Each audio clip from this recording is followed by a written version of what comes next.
ألا بذكر الله تطمئن القلوب. الحمد لله نحمده ونستعينه ونستغفره ونؤمن به ونتوكل عليه ونعوذ بالله من شرور أنفسنا ومن سيئات أعمالنا من يهده الله فلا مضل له ومن يضلله فلا هادي له ونشهد أن لا إله إلا الله وحده لا شريك له ونشهد أن سيدنا وسندنا وشفيعنا وحبيبنا ومولانا محمدا عبده ورسوله. أما بعد فأعوذ بالله السميع العليم من الشيطان الرجيم. بسم الله الرحمن الرحيم. وأقيموا الصلاة وآتوا الزكاة واركعوا مع الراكعين. صدق الله مولانا العظيم وصدق رسوله النبي الكريم وعلى آله وأصحابه وأزواجه وذرياته وأهل بيته أجمعين والحمد لله رب العالمين. محترم حضرات، رمضان المبارک کے مہینوں میں ہماری مسجدوں میں جو رونقیں تھی، ہماری مسجدوں میں جو لوگوں کی آمد تھی اور اللہ کی طرف ہم لوگ رجوع تھے اور اللہ سے مانگ رہے تھے، آج مسجدیں پھر ہمیشہ کی طرح، پہلے کی طرح جیسے غیر رمضان ہوتا ہے وہی حال آج پھر ہو چکا ہے۔ اسی کو قرآن کریم نے اللہ تعالیٰ نے فرمایا ہے، اس کا ترجمہ یہ ہے کہ جن آیات کا ذکر ہے اسی میں یہ ہے کہ اس میں باجماعت نماز اور تکبیر اولیٰ والی نماز پڑھنے کی ترغیب دی گئی ہے۔ نماز پڑھنا ہر بالغ مسلمان مرد و عورت پر فرض ہے، لیکن باجماعت نماز اور تکبیر اولیٰ کے ساتھ پڑھنے کی فضیلت الگ ہے۔ اس لیے باجماعت اور تکبیر اولیٰ کا خوب اہتمام ہمیں کرنا چاہیے۔ قرآن کریم میں جگہ جگہ ارشاد ہے اور احادیث نبوی صلی اللہ علیہ وسلم سے ہمیں یہی سبق ملتا ہے۔ اللہ کے نبی نے نماز کے تعلق سے بہت سخت وعیدیں فرمائی ہیں۔ آج اگر ذرا سی بارش ہو جائے، ذرا سی ہوا چل جائے، ذرا سی تکلیف ہو جائے تو ہم مسجد کا راستہ بھول جاتے ہیں۔ ایک صحابی رسول تھے حضرت ابن ام مکتوم رضی اللہ تعالیٰ عنہ، جو نابینا تھے، دکھتا نہیں تھا، ان کا گھر مسجد سے کافی دور تھا اور مسجد سے دور ہونے کے ساتھ ساتھ ان کو لانے لے جانے والا گھر میں کوئی موجود نہیں تھا۔ اب کوئی اندھا ہو، نابینا ہو، اس کو دکھتا نہ ہو تو مسجد آنے میں کتنی پریشانی ہوتی ہوگی وہ تو وہی جانتا ہے۔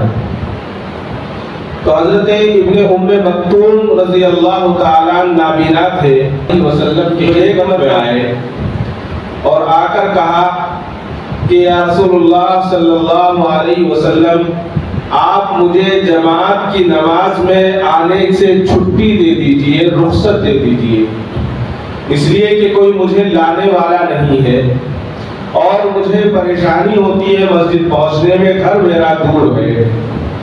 تو اللہ کے نبی نے پوچھا، جس کا ترجمہ یہ ہے، کیا تم آذان کی آواز سنتے ہو؟ انہوں نے کہا کہ جی رسول اللہ، اے اللہ کے نبی میں اذان کی آواز سنتا ہوں۔ تو اللہ کے نبی نے ارشاد فرمایا کہ میں تمہارے لیے چھٹی نہیں دے سکتا، رخصت نہیں دے سکتا۔ ان احادیث میں باجماعت نماز اور تکبیر اولیٰ کے ساتھ نماز پڑھنے کی ترغیب دی ہے اور اس کے فضائل بھی بیان ہوئے ہیں۔ رسول اللہ صلی اللہ علیہ وسلم نے صرف بیان ہی نہیں فرمایا بلکہ جماعت کی اہمیت و ضرورت کو آپ نے کر کے عملی طور پر دکھایا ہے، اور اس قدر جماعت کا اہتمام فرمایا کہ ہمیشہ اس کے تعلق سے مستقل مستعد رہے، اور اتنا ہی نہیں، مرض الوفات جب تھی، نبی پاک علیہ السلام کا دنیا سے رخصت ہونے کا جب وقت قریب تھا اور بار بار حضور اکرم صلی اللہ علیہ وسلم پر غشی طاری ہوتی تھی، تو جماعت کا اس وقت بھی اتنا اہتمام تھا کہ جب ذرا سا افاقہ ہوتا اور جماعت سے نماز ادا کرنے کے لیے وقت ہوتا تو آپ اپنے دو ساتھیوں سے کہتے کہ مجھے سہارا دو اور مسجد میں لے چلو تاکہ میں جماعت کے ساتھ نماز ادا کر سکوں۔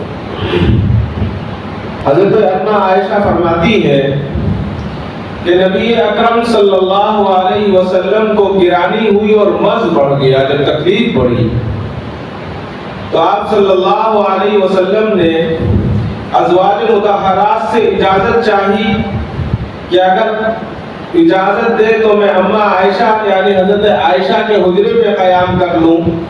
چنانچہ سب نے اجازت دے دی، اور پھر آپ صلی اللہ علیہ وسلم اسی بیماری کی حالت میں دو شخصوں کے سہارے حضرت عباس رضی اللہ تعالیٰ اور دوسرے شخص کے ہمراہ، روایتوں میں آتا ہے کہ اس قدر نقاہت تھی کہ دو ساتھیوں کے کاندھوں پر ہاتھ رکھ کر ان کے سہارے سے حضور چلتے لیکن چل نہیں پاتے تھے، اپنا قدم مبارک اٹھا کر رکھ نہیں پاتے تھے، دونوں پاؤں آپ کے زمین پر گھستے ہوئے چلے جاتے اور اسی گھستے گھستے آپ جا کر جماعت میں شریک ہو جایا کرتے تھے۔ رمضان المبارک میں کس قدر بہاریں تھی ہماری مسجدوں میں، جی ابھی بھی وہی اذان ہو رہی ہے۔ اصل میں رمضان میں ہم نے اس کی اہمیت کو جانا تھا، اور جیسے ہی رمضان ختم ہوا اس کی اہمیت ہمارے دلوں سے نکل گئی۔ اس واقعے سے ہمیں یہ پتہ چلتا ہے کہ حضور اکرم صلی اللہ علیہ وسلم کا جماعت کے ساتھ انتہائی اہمیت کے ساتھ نماز پڑھنا اور آپ کا جماعت کے ساتھ نماز پڑھنے کی محبت اس سے ثابت ہوتی ہے۔ اس شدید بیماری کی حالت میں بھی حضور صلی اللہ علیہ وسلم نے جماعت کو ترک کرنا گوارا نہیں کیا اور دوسروں کے سہارے سے جماعت میں تشریف لے گئے۔ اب ہم لوگ جو دعویٰ کرتے ہیں کہ حضور سے اتنی محبت، حضور سے اتنی محبت، ان دعووں کا اصل میں اگر پتہ لگانا ہے تو یہاں سے پتہ لگے گا۔ ہم تو الحمدللہ تندرست ہیں، نہ غشی ہے، نہ بیماری ہے، نہ کوئی تکلیف ہے، اس کے باوجود کسی کو نہ کہیں، کسی کو دوسروں کو نصیحت کرنے کی ضرورت نہیں ہے۔ میں اپنے آپ کو نصیحت کر رہا ہوں، خود ہم اپنے آپ کو دیکھیں، بس یہ کافی ہے۔ محض آرام کے لیے، دھوپ سے بچنے کے لیے، ٹھنڈ سے بچنے کے لیے، نیند کی تکلیف کو دور کرنے کے لیے، ان تمام چیزوں کے لیے ہم کیا کرتے ہیں؟ چھوٹی چھوٹی چیزوں پر جماعت کو ترک کر دیتے ہیں۔ جماعت کی اہمیت، جماعت کی افادیت کا ایسے پتہ چلتا ہے کہ صحابہ کرام رضوان اللہ تعالی عنہم اجمعین با جماعت نماز کا اہتمام فرماتے، تکبیر اولیٰ کا اہتمام ہوتا، اور ہمارے جو بزرگ گزرے ہیں، جتنے اکابرین ہیں، جتنے بزرگ، جتنے اولیاء ہیں، آپ اولیاء کی فہرست کو اٹھا کر دیکھیے، سفر ہو یا حجر ہو یا میدان جنگ ہو یا خوشی کا مقام ہو، یا غم کا مقام ہو، کوئی مقام ان کا ایسا نہیں ہوتا تھا کہ جو تکبیر اولیٰ یا نماز یا جماعت ان کی چھوٹتی ہو۔ امام میمون بن مہران رحمت اللہ علیہ ایک بزرگ گزرے ہیں، جماعت کا بڑا اہتمام۔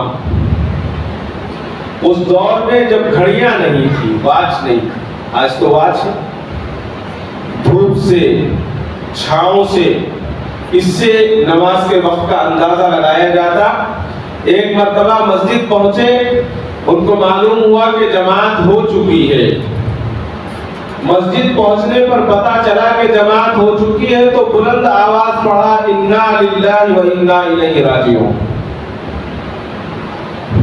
لوگ پریشان ہو گئے کہ شاید امام میمون بن مہران رحمت اللہ علیہ کسی کے انتقال کا اعلان کرنے والے ہیں، جو انہوں نے اتنی زور سے انا للہ پڑھا ہے۔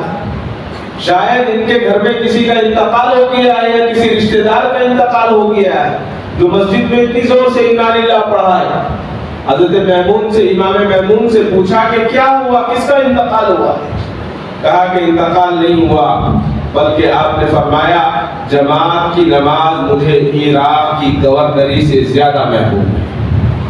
اگر مجھے عراق کا گورنر بنا دیا جائے تو مجھے وہ محبوب نہیں ہے، بلکہ مجھے یہ محبوب ہے کہ مجھے نماز جماعت کی مل جائے۔ امام سلیمان بن مہران رحمت اللہ علیہ کے متعلق امام وقی رحمت اللہ علیہ کا بیان ہے کہ تقریباً 70 سال میں ایک مرتبہ بھی ان کی تکبیر اولیٰ فوت نہیں ہوئی۔ سبحان اللہ، کیسی شخصیات تھی۔ اگر یہ کہا جائے کہ حقیقت میں یہی اللہ کے دوست تھے اور حقیقت میں یہی اللہ کو ماننے والے اور اللہ کو جاننے والے تھے تو اس میں کوئی رائے نہیں۔ ایک بہت بڑے محدث گزرے ہیں، عبید اللہ بن عمر رحمت اللہ علیہ، فرماتے ہیں کہ ایک دفعہ ان کے گھر پر مہمان آ گئے۔ اب جیسا میں نے ابھی آپ سے عرض کیا کہ اس زمانے میں گھڑیاں نہیں تھی، اندازہ لگا لیا جاتا تھا۔ تو مہمان آ گئے، ان کو کھانا کھلانا اور ساری چیزوں میں لگے رہے، مہمانداری میں۔ عشاء کی جماعت کی نماز ان سے چھوٹ گئی، جبکہ زندگی میں ان کا معمول تھا کہ جماعت کی نماز وہ پابندی کے ساتھ پڑھتے۔ تو انہوں نے کہا کہ میں نے اس نماز کو تنہا پڑھا اور 27 مرتبہ پڑھا، اس لیے کہ ہم بار بار سنتے ہیں کہ جماعت کی نماز جماعت کے ساتھ پڑھنے پر 27 گنا ثواب ملتا ہے اور اکیلے پڑھنے پر فرض ادا ہو جاتا ہے، ایک نماز کا ثواب ملتا ہے۔ تو انہوں نے 27 مرتبہ نماز کو ادا کیا، اور نماز ادا کرنے کسی نے پوچھا کہ آپ نے 27 مرتبہ کیوں پڑھی؟ کہا کہ میں نے یہ سنا تھا، میں نے یہ پڑھا ہے کہ جب جماعت سے پڑھتے تو 27 گنا ثواب ملتا ہے اور جب اکیلے پڑھتے تو 1 ملتا ہے، تو میں نے سوچا کم سے کم اسے 27 کو پورا کر دوں۔ اللہ اکبر۔ روایت میں آتا ہے کہ جب نماز مل کر جماعت کے ساتھ پڑھی جاتی ہے تو 27 گنا ہوتی ہے۔ فرماتے ہیں کہ میں نے جب 27 گنا نماز پڑھ لی اور اس کے بعد وہ جب لیٹ گئے، غور سے سننے کی بات، جب وہ لیٹ گئے تو انہوں نے خواب دیکھا۔ خواب میں کیا دیکھتے ہیں کہ وہ گھوڑے پر سوار ہیں اور بہت سارے ان کے ساتھی وہ بھی گھوڑوں پر سوار ہیں، اور سوار ہونے کے ساتھ ساتھ چل رہے ہیں۔ سارے گھوڑے آگے ہیں، ان کا گھوڑا سب سے پیچھے ہے۔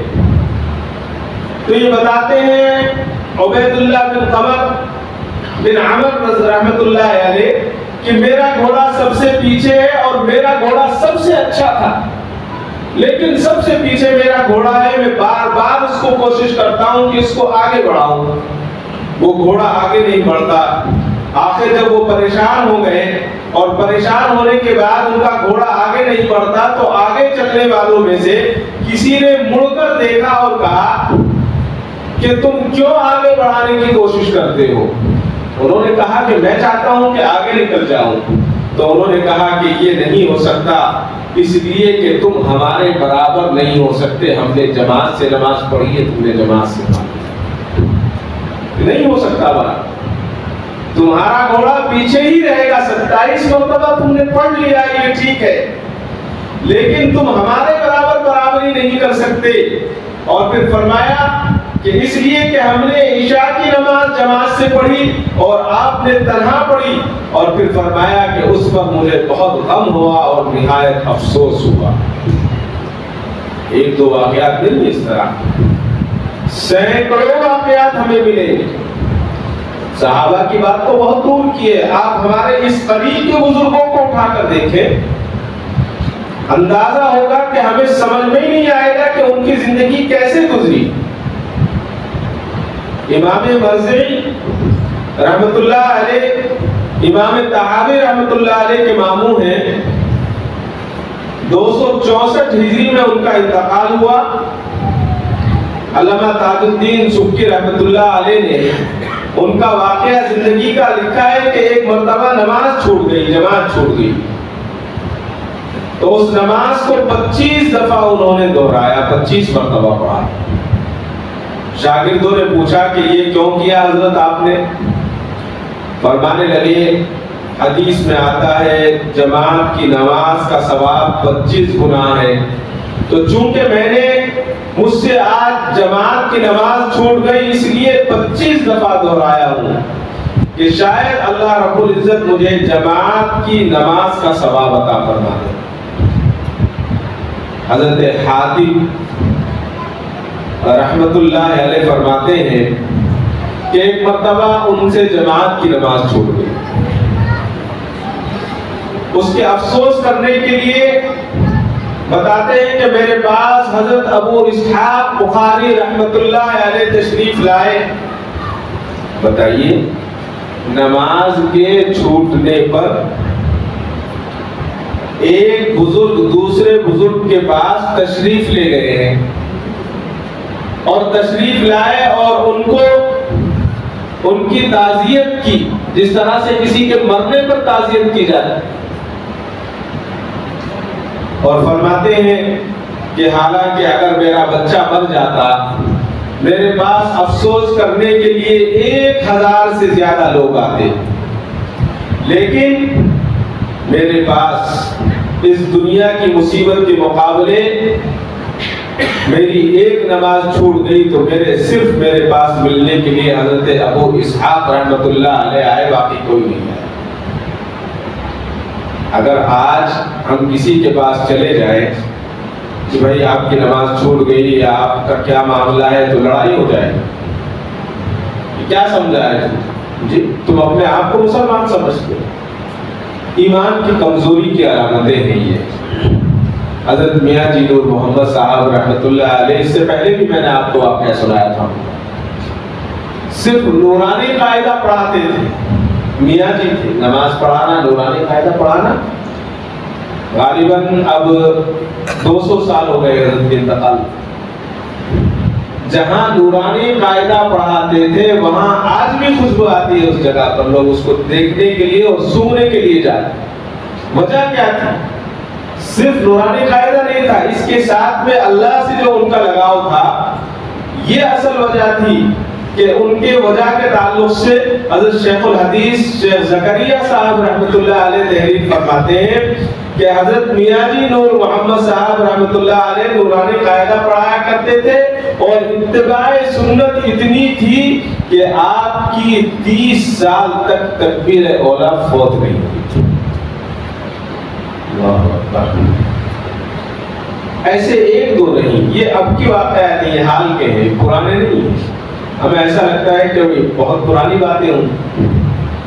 حضرت مولانا محمد میاں صاحب رحمۃ اللہ علیہ فرماتے ہیں کہ حضرت حاجی سید حسین صاحب قدس سرہ کا تعلق خاندان سادات سے تھا. سید تھے، صوفی تھے، زاہد تھے، متقی اور بزرگ تھے. مولانا مرتضی حسن صاحب چاندپوری رحمت اللہ علیہ کا بیان ہے،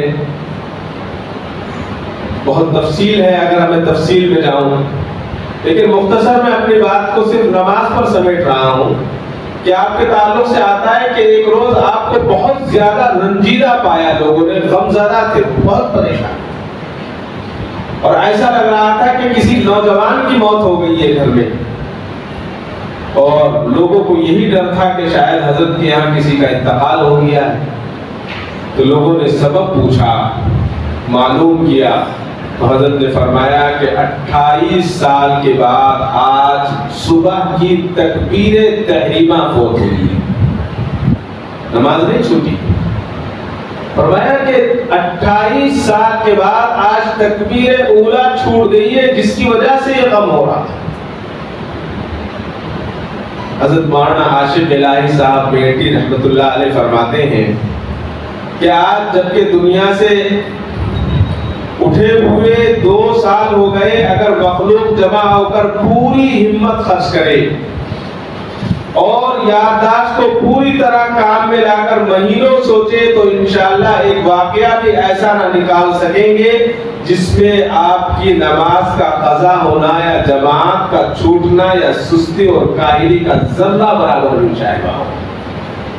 بتائیے، آپ نے فرمایا کہ 2 سال تک اگر سب مل کر یہ کوشش کریں کہ بتائیں کہ ان کی کوئی نماز چھوٹی ہے، یہ ہوا ہی نہیں ہے، انتظار کریں، خیال کریں، یاد کریں، 2 سال تک بھی تب بھی نہیں ہوگا۔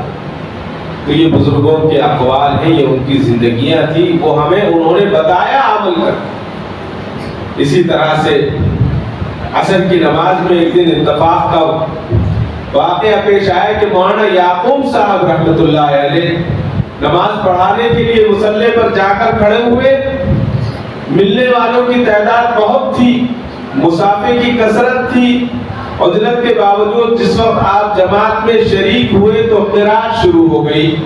سلام پھیرنے کے بعد دیکھا تو آپ اداس بیٹھے ہوئے تھے، غم زدہ تھے، آپ رنج میں تھے۔ لوگوں نے کہا کہ حضرت کیا غم ہے؟ آپ کو چاہنے والے اتنے ہیں، ملنے والے اتنے ہیں، یہاں اگر 10 ملنے والے اور چاہنے والے آ جائیں تو ساری نمازیں ہم ختم کر دیں۔ جی، ملنے والے ہیں، چاہنے والے ہیں، پھر ساری ختم ہو جاتی ہیں۔ فرمایا حضرت مولانا یعقوب صاحب رحمت اللہ علیہ نے، افسوس 22 برس کے بعد آج تکبیر اولا فوت ہو گئی ہے۔ اللہ اکبر۔ بتائیے کہ تکبیر اولا 22 برس کے بعد فوت ہوئی۔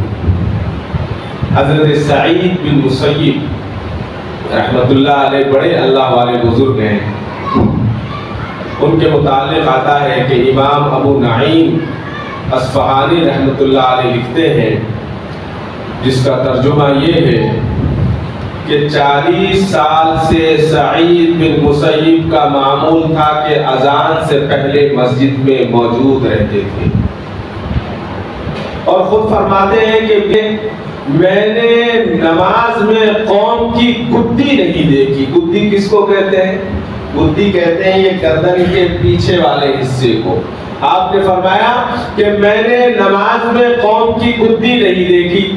تو علماء فرماتے ہیں کہ گدی کا مطلب یہ تھا کہ 40 سال تک آپ نے پہلی صف میں نماز پڑھی، اور جب پہلی صف میں نماز پڑھتا ہے تو اس کے آگے تو کوئی نہیں ہوتا، تو لہٰذا دوسرے کی گردن دیکھنے کا 40 سال میں کبھی اتفاق نہیں۔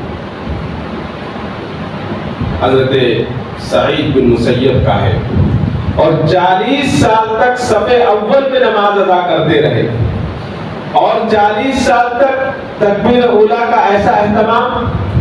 محمد بن سماع رحمت اللہ علیہ ایک بزرگ گزرے ہیں، عالم، جو امام ابو یوسف اور امام محمد کے شاگرد ہیں۔ اللہ نے آپ کو 103 برس کی عمر عطا فرمائی، 103 برس کی عمر، اور فرماتے ہیں کہ جب آپ کا انتقال کا وقت قریب ہوا تو اس وقت آپ روزانہ 200 رکعت نماز پڑھا کرتے تھے، نفل نماز، یہ نمازوں کا اہتمام تھا۔ اور پھر آپ نے فرمایا کہ 40 سال تک میری کبھی تکبیر اولا فوت نہیں ہوئی، یعنی برابر نماز میں شریک ہوتا رہا۔ صرف ایک دن ایسا آیا کہ جب میری والدہ ماجدہ فوت ہو گئی تو جماعت نہ مل سکی، خیال آیا کہ حدیث میں ہے جماعت کی نماز تنہا نماز پڑھنے سے 27 زیادہ فضیلت رکھتی ہے۔ اس کمی کو پورا کرنے کے لیے میں نے ایک نماز کو 27 مرتبہ پڑھا اور اس خسارے کو پورا کرنے کی کوشش کی، اور جب نیند آ گئی، نیند میں سو گیا، اسی حالت میں میں نے دیکھا کسی آواز لگانے والے نے آواز لگائی اور مجھے کہا اے محمد تم نے 27 مرتبہ نماز کو پڑھ لیا ہے، مگر فرشتوں نے جو آمین جماعت میں کہا تھا اس کا کیا ہوگا؟ وہ کہاں سے لاؤ گے؟ وہ تو آمین تم نہیں کہہ سکتے۔ یعنی سورہ فاتحہ جو امام نے آمین سورہ فاتحہ کے پڑھنے پر جو مقتدیوں کے ساتھ فرشتوں نے آمین کہی تھی اس کی طرف اشارہ ہوا۔ اس میں اس طرف اشارہ ہے کہ جماعت کا ثواب مجموعی طور سے جو حاصل ہوتا ہے وہ اکیلے میں حاصل ہو ہی نہیں سکتا، ہو ہی نہیں سکتا، چاہے 1000 مرتبہ اس کو نماز کو پڑھ لیں۔ یہ ظاہر بات ہے ایک آدمی کی آمین کی موافقت، مجمع کی شرکت، نماز سے فراغت کے بعد ملائکہ کی دعا، جس کا اس حدیث میں ذکر ہے، اور بہت ساری خصوصیات پائی جاتی ہیں، جہاں یہ تو بہت ساری خصوصیات ہیں۔ یعنی جب انسان چاہتا ہے تو کر سکتا ہے، آسانی سے کر سکتا ہے، اور اس آسانی سے کرنے پر اللہ تعالیٰ کیا انعامات دیں گے؟ حدیث میں آتا ہے کہ جب قیامت کا دن ہوگا تو کچھ ایسے لوگ ہوں گے اٹھیں گے، ان کے چہرے ستاروں کی طرح چمکتے ہوئے ہوں گے، ملائکہ ان سے پوچھیں گے تمہارے اعمال کیا تھے؟ وہ کہیں گے جب ہم اذان کی آواز سنتے تھے وضو کے لیے اٹھ جاتے تھے اور دوسرا کام ہمارے لیے کوئی معنی نہیں رکھتا تھا۔ پھر کچھ ایسے لوگ اٹھیں گے جن کے چہرے چاند کی طرح روشن ہوں گے، وہ لوگ فرشتوں کے سوال کے جواب میں کہیں گے ہم اس وقت سے پہلے وضو کر لیا کرتے تھے جب اذان ہوا کرتی تھی۔ پھر کچھ لوگ اٹھیں گے جن کے چہرے سورج کی طرح روشن ہوں گے، یہ ان سے پوچھا جائے گا یہ کون سے لوگ ہیں ان کے چہرے اس قدر روشن ہیں؟ تو وہ کہیں گے ہم مسجد میں اذان سے پہلے سننے سے پہلے پہنچ جایا کرتے تھے۔ حضرت عبداللہ بن مسعود رضی اللہ تعالیٰ عنہ سے روایت ہے، انہوں نے بازار والوں کی ایک جماعت کو دیکھا، جو ہی اذان کی آواز آئی سب سامان اور کاروبار چھوڑ دیا اور مسجد کی طرف چل دیے۔ یہ دیکھ کر آپ نے کہا رجال لا تلہیہم تجارت ولا بیع عن ذکر اللہ، جس کا ترجمہ یہ ہے کہ یہ لوگ ایسے ہیں جن کو تجارت وغیرہ پیاری چیزیں اللہ کی یاد سے نہیں روکتی۔ حضرت عمر بن خطاب رضی اللہ تعالیٰ عنہ سے روایت ہے کہ آپ نے ایک شخص کو جماعت کی نماز میں نہیں دیکھا، آپ اس کے گھر تشریف لے گئے، اس کو آواز دی، وہ سن کر گھر سے نکلا اور کہا کہ امیر المومنین کیا بات ہے؟ امیر المومنین نے کہا کہ آپ نماز میں نہیں تھے، آپ کی غیر حاضری تھی، اس لیے میں آپ کے گھر آیا ہوں۔ کہنے لگا کہ بیمار ہوں اور میں گھر ابھی بھی باہر نہ آتا، میں تو آپ کی آواز سن کر باہر آ گیا ہوں۔ تو امیر المومنین نے کہا کہ میری آواز پر باہر آنا ضروری نہیں ہے، اللہ کی آواز پر باہر آنا ضروری ہے۔ آج بہت سارے لوگ یہ کہتے ہیں کہ جا کر نماز کے لیے بلانا یہ تو رسول اللہ سے ثابت نہیں ہے۔ جی رسول اللہ کے زمانے میں ایسی غلطی ہوتی نہیں تھی نا۔ اب یہاں یہ پتا چلتا ہے کہ جو نماز کو نہ آئے اس کو گھر سے پکڑ کر لانا حضرت عمر فاروق رضی اللہ تعالیٰ عنہ کی سنت، ان کو پکڑ کر لائے۔ اور آگے فرمایا حضرت عمر رضی اللہ تعالیٰ عنہ فرماتے ہیں کہ مسجد میں نماز کے اندر اپنے بھائیوں کو تلاش کرو، وہ سب نماز میں شریک ہے، اور اگر کوئی نہیں ہے تو ان کی دریافت کرو، معلوم کرو کہ کہیں وہ خدا نخواستہ کوئی سخت بیماری میں مبتلا تو نہیں ہے، اور اگر اگر وہ بیماری میں مبتلا ہے تو ان کی عیادت کرو، ان کو دیکھو، جا کر معلوم کرو، اور اگر وہ اپنی صحت و تندرستی کے باوجود مسجد میں نہیں آ رہے ہیں تو ان پر غضبناک ہو جاؤ، غصہ ہو جاؤ۔ جی کتنا سخت کہا۔ اور حضرت عمر فاروق رضی اللہ تعالیٰ عنہ کا معاملہ یہ تھا، نماز کے معاملے میں ایسا عشق تھا کہ نماز کی حالت ہی میں آپ کا انتقال ہوا، سب جانا۔ آپ نے حضرت عمر رضی اللہ تعالیٰ عنہ نے ایک دن صبح کی نماز میں سلیمان بن ابی حتمہ رضی اللہ تعالیٰ عنہ کو نہیں پایا، یہ کسی وجہ سے نہیں آ سکے۔ تو آپ جو ہے کسی کام سے بازار جا رہے تھے، راستے میں حضرت سلیمان رضی اللہ تعالیٰ عنہ کا گھر آ گیا۔ گھر گئے، دیکھا تو سلیمان تو نہیں تھے، ان کی ماں بیٹھی ہوئی تھی۔ ان کی ماں حضرت شفا رضی اللہ تعالیٰ عنہ کے پاس گئے اور کہا کہ آج سلیمان فجر کی نماز میں غیر حاضر تھے، اس کی وجہ بتاؤ، اس کی وجہ بتاؤ۔ تو انہوں نے کہا کہ اصل میں معاملہ یہ تھا کہ سلیمان پوری رات نماز پڑھتے رہے رات، اور نماز پڑھتے پڑھتے جب فجر کا وقت آیا تو نیند کا غلبہ آ گیا، اور بلا کسی مقصد اور قصد کے وہ جان بوجھ کر نہیں سونا چاہ رہے تھے، آنکھ لگ گئی، اور آنکھ لگنے کے بعد وہ سو گئے، اور سو کر ان کی نماز جو ہے چھوٹ گئی، وہ جماعت میں نہیں آ سکے۔ تو حضرت عمر فاروق نے فرمایا میرے نزدیک ایک فجر کی نماز میں با جماعت پڑھنی اس ساری رات جاگ کر عبادت کرنے سے بہتر ہے جو صبح کی نماز چھوڑ دے۔ اس ساری رات کا کوئی فائدہ نہیں۔ سختی کے ساتھ آپ نے فرمایا۔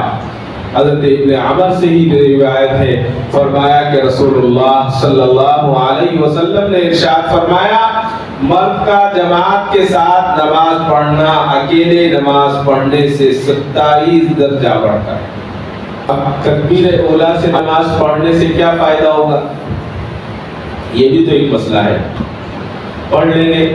فرمایا حضرت انس رضی اللہ تعالیٰ عنہ روایت کرتے ہیں کہ رسول اللہ صلی اللہ علیہ وسلم نے ارشاد فرمایا جو شخص اللہ کے لیے 40 دن جماعت کے ساتھ ماں تکبیر اولا کی نماز پڑھے تو اس کے لیے 2 خصوصیات لکھی جاتی ہیں۔ ایک خصوصیت آگ سے خلاصی، یعنی آگ سے اس کو بچا دیا جاتا ہے، اور دوسری خصوصیت نفاق سے اس کو نجات دے دی جاتی ہے۔ اب بہت سارے احباب یہ سوال کرتے ہیں، یہ درمیان میں بات آ گئی ہے کہ بہت سارے لوگ یہ پوچھتے ہیں ہم سے کہ یہ 40 دن جماعت میں جانے کو کیوں بنایا گیا؟ نہ تو اللہ کے نبی نے بنایا جی، نہ صحابہ نے، یہ اس زمانے میں 40 دن جانے کا یہ تھا، کوئی مقصد نہیں تھا نا، یہ 40 دن کہاں سے نکالے؟ تو یہ ہمارے علماء نے اور بزرگوں نے یہاں سے 40 دن نکالے کہ جب 40 دن مسجد میں رہے گا، جماعت میں رہے گا، جماعت میں جائے گا تو 40 دن کے 40 دن اس کو تکبیر تحریمہ کے ساتھ نماز پڑھنے کی توفیق ہو جائے گی، اور جب توفیق ہوگی تو اللہ تعالیٰ اس کو 2 انعامات سے نوازیں گے۔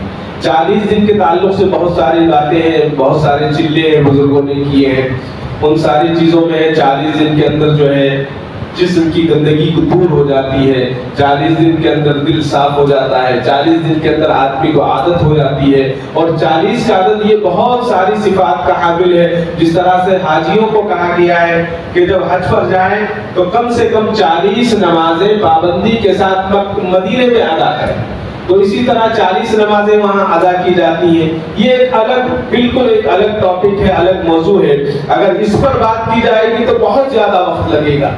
ہمارے بزرگوں کا ایک طریقہ رہا ہے کہ کوئی بھی کام اپنی دل سے نہیں کیا، یعنی اپنی پسند سے نہیں کیا، بلکہ ہر چیز میں اللہ کا حکم شامل رہا اور سنتوں کے موافقت میں انہوں نے کام کیا ہے، اس کی تناسب میں کام کیا ہے۔ لہٰذا یہ جو بزرگوں نے 40 دن جماعت میں چلنے کا سلسلہ بنایا ہے یہ یہاں سے، اسی کے تعلق سے حضرت مولانا الیاس صاحب رحمۃ اللہ علیہ کے تعلق سے آتا ہے، جو بانی تبلیغ ہے، جماعت کے تعلق سے اتنا لگاؤ تھا کہ جب آپ کا آخری وقت تھا، سخت بیمار، تو اس زمانے میں کرسیاں نہیں تھیں جو آج مسجدوں میں کرسیوں کی سہولتیں ہوتی ہیں، تو حضرت کی نماز جماعت سے پڑھنے کے لیے حضرت کی چارپائی مسجد میں آخر کے کنارے پر صف اول میں لگا دی جاتی۔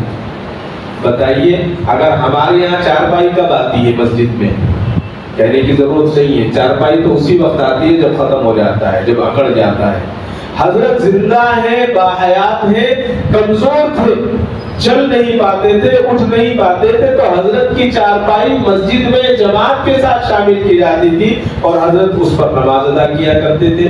اور حضرت کے تعلق سے آتا ہے کہ جب آخری وقت تھا، جس پر حضرت مولانا ابو الحسن صاحب علی میاں ندوی رحمۃ اللہ علیہ نے لکھا ہے کہ حضرت معذور تھے، بہت معذور ہونے کے بعد چارپائی آپ پر لگا دی جاتی، تو ایک مرتبہ حضرت نے کہا کہ لوگوں کا رجوع بہت ہے میری طرف، لوگ بہت زیادہ میری طرف متوجہ ہوتے ہیں، لیکن پھر بھی مجھے اللہ سے یہ ڈر ہے کہیں میرے اللہ کی یہاں مقبولیت ہے یا نہیں ہے، میں نہیں جانتا۔ یعنی اتنی نیکیاں کرنے کے باوجود اللہ تعالیٰ سے ڈرا کرتے، اللہ تعالیٰ سے ڈر تھا۔ آج ہم کوئی نیکی نہیں کرتے، لیکن ڈر کا معاملہ تو دور کی بات، آج ہم جو ہے اپنے آپ کو ہر چیز کا اہل سمجھتے ہیں اور سمجھتے ہیں کہ ساری چیزیں، یہ ساری جنتیں اور یہ سارے انعامات اللہ تعالیٰ نے ہمارے لیے رکھ رکھے ہیں۔ علامہ آصولی سید محمود بغدادی رحمۃ اللہ علیہ نے نصر بن سعد رضی اللہ تعالیٰ عنہ سے آیت کی تفسیر نقل کی ہے۔ فرماتے ہیں کہ اگر کسی امت میں اللہ تعالیٰ کے خوف سے ایک بندہ روتا ہے تو صرف اس ایک بندے کی آہ و بکا رونے کی برکت سے اللہ تعالیٰ پورے لوگوں کے ایک بندے کی رونے کی برکت سے پوری امت کو جہنم کی آگ سے نجات دلا دیتے ہیں۔ صرف ایک بندہ۔ آج کون روتے ہیں؟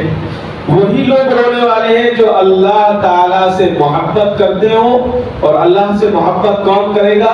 جو دین کا علم جانتا ہوگا، عالم ہوگا، حافظ ہوگا، فاضل ہوگا، یا پھر آج کی موٹی سی زبان میں کہہ دیں کہ جو جماعتوں میں چل رہے ہیں، جو جماعتوں میں وقت لگا رہے ہیں، وہ روتے ہیں۔ ان کو کیا مقصد ہے؟ کسی سے ہمارے لیے ہمارے محلے کی مسجد میں آ کر بیٹھ کر روئیں، ان کو کون سا پیسہ ملے گا؟ ان کو کون دیکھنے والا ہوگا؟ کوئی ان کو دیکھنے والا نہیں ہے، کوئی ان کا پیٹھ تھپتھپانے والا نہیں ہے کہ آپ بہت اچھی طرح سے روئے ہیں، آپ نے بڑی اچھی طرح سے دعا مانگی ہے، کوئی نہیں کہے گا۔ وہ صرف اس لیے روتے ہیں کہ اللہ تعالیٰ ان کو بھی جہنم سے آگ سے خلاصی دلا دے، اور اللہ تعالیٰ امت کے اندر جو آج بگاڑ ہے یہ صحیح ہو جائے۔ اور اس صحیح کرنے کے لیے اس کے دو ہی راستے ہیں۔ ایک راستہ تو یہ ہے کہ ہم دینی تعلیم حاصل کریں، اپنے بچوں کو دیندار بنائیں، عالم بنائیں، حافظ بنائیں، فاضل بنائیں، اور اگر یہ راستہ نہیں، ہمارے پاس اب وقت نہیں رہا ہے، تو اپنے بچوں کو دین کے کام میں لگائیں۔ اگر جب ہم دین کے کام میں لگائیں گے تب وہ فائدہ ہوگا، اور اگر دین کے کام میں نہیں لگائیں گے تو کوئی فائدہ نہیں ہوگا۔ حضرت عمر ابن خطاب رضی اللہ تعالیٰ عنہ سے روایت ہے کہ رسول اللہ صلی اللہ علیہ وسلم نے ارشاد فرمایا، جس نے 40 راتیں مسجد میں جماعت کے ساتھ نماز پڑھی، عشاء کی پہلی رکعت اس سے فوت نہ ہوئی ہو، اللہ تعالیٰ اس کے لیے جہنم سے آزادی کا پروانہ دیتے ہیں۔ اس سے بڑی حدیث، اس سے آسان حدیث میرے اور آپ کے لیے کیا ہو سکتی ہے؟ اور فرمایا جو شخص 40 روز جماعت کے ساتھ اس طرح نماز پڑھے کہ اس کی تکبیر اولا فوت نہ ہو، اللہ تعالیٰ 2 آزادیاں لکھ دیتا ہے، ایک نفاق سے اور دوسرے دوزخ کی آگ سے۔ جماعت کی یہی تو فضیلت ہے۔ فرمایا رسول اللہ صلی اللہ علیہ وسلم نے، جس نے عشاء کی نماز جماعت سے پڑھی گویا اس نے نصف شب عبادت میں گزار دی، اور جس نے صبح فجر کی نماز جماعت سے پڑھی گویا وہ تمام رات نماز میں یعنی عبادت میں اس نے گزار دی۔ اتنا آسان ہے، اتنا آسان ہے کہ جس کو ہم آسانی کے ساتھ کر سکتے ہیں۔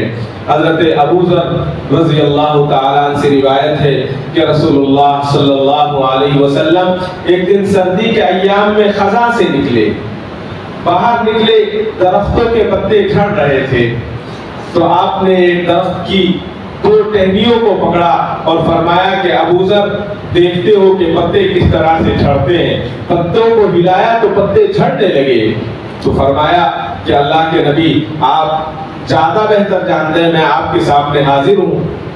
فرمایا کہ ابو ذر دیکھو، جب مسلمان بندہ خالص اللہ کے لیے نماز پڑھتا ہے تو اس کے گناہ اسی طرح جھڑتے ہیں جس طرح سے اس درخت کے پتے جھڑ رہے ہیں۔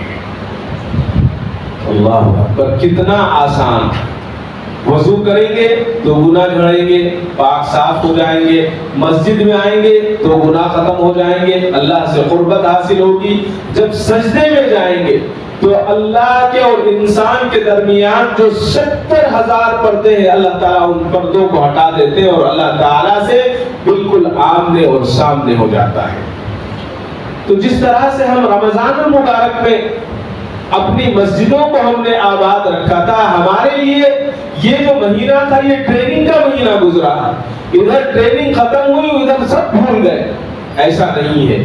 آج جماعتوں میں جانا اور اس کے ساتھ ساتھ اس پہ وقت لگانا، میں نہیں کہہ رہا ہوں، جو اس کے مخالفین ہیں وہ بھی اس بات کو ماننے کے لیے تیار ہے اور مانتے ہیں، کوئی بھی اچھی چیز جہاں سے ملتی ہے اس کو لے لینی چاہیے، یہی اس کے لیے عقل مندی ہے، یہی عقل مندی ہے۔ تقریباً 6 یا 7 سال پرانی بات ہے، مجھے یاد آ گئی بات، ہمارے بنگلور کے بہت بڑے عالم، بہت اچھے عالم تھے، اچھے بزرگ تھے، سنی عالم دین، انتقال ہو گیا حضرت کا۔ وہ ایک دن دواخانے آئے اپنے بیٹے کو لے کر، والد صاحب نے ان کی بڑی عزت کی، بٹھایا، چائے وائے پلائی، کہا کہ حضرت کیسے آنا ہوا؟ کہنے لگے یہ ہمارا چھوٹا بیٹا ہے، بری عادت میں پڑ گیا ہے۔ کون سی عادت؟ کہا کہ سگریٹ پینے لگا ہے اور میں اس سے بہت پریشان ہوں، خانقاہی آدمی ہوں، ہمارے یہاں سگریٹ گاجا یہ سب نہیں چلتا ہے، جو نیک لوگ ہیں ان کے یہاں نہیں چلتا ہے۔ کہا کہ میں چاہتا ہوں کہ اس کی سگریٹ کی عادت چھٹ جائے، اس لیے میں لے کر آیا ہوں، آپ اس کو دوا بھی دیجئے، کچھ نصیحت بھی کیجئے۔ والد صاحب نے کچھ نصیحت کی، اس کو نصیحت کرنے کے بعد دوا دے دی۔ کہا کہ کتنے دن کی دوا ہے؟ تو حضرت نے فرمایا کہ یہ میں 1 مہینے کی دوا دے رہا ہوں، 1 مہینے کے بعد پھر آپ لے آئیے گا ان کو۔ تو انہوں نے تھوڑی دیر سوچا اور کہنے لگے نہیں آپ ایسا کیجئے حضرت 2 مہینے کی دے دیجئے۔ کہا کہ حضرت آپ تو یہاں گوری پاڑلے میں رہتے ہیں، نزدیک ہیں، 1 مہینے کے بعد پھر ایک بار منگوا لیں۔ کہا کہ نہیں آپ بات سمجھے نہیں ہیں، بات کچھ اور ہے، 2 مہینے کی دے دیں۔ کہا کہ نہیں کیا بات ہے بتائیے، کوئی تکلیف ہے، آنے میں پریشانی ہوگی؟ تو ہنسنے لگے۔ کہا کہ میرا ایک خیال یہ ہے کہ 15 دن اس کو گھر میں دوا کھلاؤں گا اور 15 دن کے بعد اس کو جماعت میں بھیج دوں گا۔ تو حضرت نے کہا کہ حضرت آپ تو بہت بڑے سنیوں کے عالم ہیں، ماشاءاللہ آپ تو خلاف بولتے ہیں۔ کہا حضرت وہ ساری باتیں اپنی جگہ ٹھیک ہیں، لیکن اس کے علاوہ کوئی راستہ نہیں ہے اس کو سدھارنے کا، یہی ایک راستہ ہے، اور مجھے یقین ہے کہ یہاں جا کر یہ سدھر جائے گا، اس لیے کہ مسجد کے ماحول میں رہے گا تو نہیں کرے گا۔ کتنا بھی کمزور ایمان والا ہو، کتنا بھی گیا گزرا ایمان والا ہو، آپ اس کو سگریٹ دے کر 500 روپے دیں کہ مسجد میں بیٹھ کر ایک سگریٹ مارے گا؟ نہیں مار سکتا جی، نہیں پی سکتا وہ۔ تو وہی ہوا، پھر 2-3 مہینے کے بعد وہ حضرت تشریف لائے اور کہا کہ میں نے بھیج دیا تھا، الحمدللہ وہ لڑکا اب ٹھیک ہو گیا ہے۔ تو معاملہ یہ ہے کہ جب انسان اللہ کے گھر کے ماحول میں رہتا ہے، مسجد کے ماحول میں رہتا ہے، تو بہت ساری بری عادتیں خود بخود چھوٹ جاتی ہیں۔ تو یہ آسان طریقہ ہے۔ اگر اب بھی ہم رمضان میں بھی نہیں سدھرے ہیں تو اب ہمارے پاس یہ دوسرا آپشن ہے، اور اگر یہ دوسرا آپشن بھی نہیں ہے تو پھر کوئی آپشن نہیں ہے ہمارے پاس، پھر تو اللہ ہی ہمارے ایمان کا محافظ ہے۔ میں اور آپ جو ہے اپنے آپ پر ماتم کر سکتے ہیں اور اس سے زیادہ کچھ نہیں کر سکتے۔ لہٰذا اس بات کو یقینی بنائے کہ جس طرح سے ہم نے رمضان کو گزارا تھا اسی طرح سے ہم پورے سال کو گزارنے کی کوشش کریں اور مسجدوں کو آباد رکھیں۔ جب ہم مسجد کو آباد رکھیں گے تو ہمارے گھر بھی آباد ہوں گے، ہمارے کاروبار بھی آباد ہوں گے اور ہم بھی آباد ہوں گے۔ جس طرح سے مسجد دعا دیتی ہے کہ اللہ اس نے مجھے آباد کیا تو اسے آباد کر، اسی طرح یاد رکھیں مسجد بد دعا بھی دیتی ہے، اس نے مجھے برباد کیا تو اسے برباد کر۔ اللہ تعالیٰ میری اور آپ کی اور ساری امت کی حفاظت فرمائے، مسجدوں کو آباد کرنے کی اور اللہ کے سامنے صحیح صحیح ہمیں نمازوں کو ادا کرنے کی توفیق عطا فرمائے۔ وآخر دعوانا الحمدللہ۔ کعبے پہ پڑی جب پہلی نظر، کیا چیز ہے دنیا بھول گیا، کیا چیز ہے دنیا بھول گیا۔